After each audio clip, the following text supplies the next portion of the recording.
اسرائیل کی جانب سے ایران پر فضائی حملوں میں پاسداران انقلاب کے سربراہ میجر جنرل حسین سلامی شہید ہو گئے۔ خبر رساں ایجنسی کے مطابق اسرائیل نے ایران پر جمعہ کی الصبح درجنوں مقامات پر فضائی حملے کیے، جس سے تہران دھماکوں سے گونج اٹھا۔ اسرائیل نے اس حملے میں پاسداران انقلاب کے صدر دفتر کو بھی نشانہ بنایا۔ ایرانی میڈیا کے مطابق اسرائیلی حملوں میں پاسداران انقلاب کے کمانڈر حسین سلامی، جوہری سائنسدان فریدون عباسی اور محمد مہدی شہید ہو گئے۔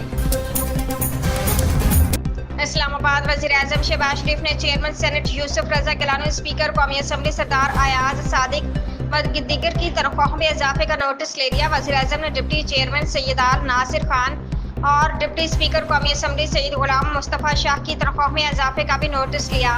شہباز شریف نے چیئرمین سینٹ اور اسپیکر قومی اسمبلی سے اس حوالے سے رپورٹ طلب کر لی، جس کی روشنی میں وہ تنخواہوں میں اضافے پر فیصلہ کریں گے۔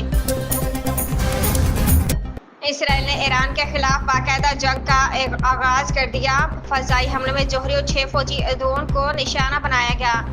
خبر رساں ایجنسی کے مطابق اسرائیل نے جمعہ کی صبح ایران میں درجنوں مقامات پر فضائی حملے کیے ہیں۔ دارالحکومت تہران کے شمال مشرقی علاقے میں بھی دھماکوں کی زوردار آوازیں سنی گئی۔ رپورٹ کے مطابق اسرائیل کی جانب سے ایران پر میزائل حملوں کے بعد جنگی طیاروں سے بمباری کی۔ ایران کے جوہری اڈوں نیتانز اور فردو میں دھماکوں کی آوازیں سنی گئی۔ احمد آباد بھارت کے شہر احمد آباد ایئرپورٹ کے قریب مسافر طیارہ گر کر تباہ ہو گیا، جس کے نتیجے میں عملے سمیت 241 افراد ہلاک ہو گئے، جبکہ صرف ایک مسافر طیارے سے کود کر بچ گیا۔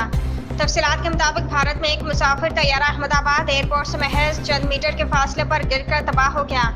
بھارتی میڈیا کا کہنا ہے کہ طیارہ اڑان بھرتے ہی ایئرپورٹ کے قریب گرا۔ علاقے میں دھوئیں کے بادل چھا گئے اور دور دور تک آواز سنی گئی۔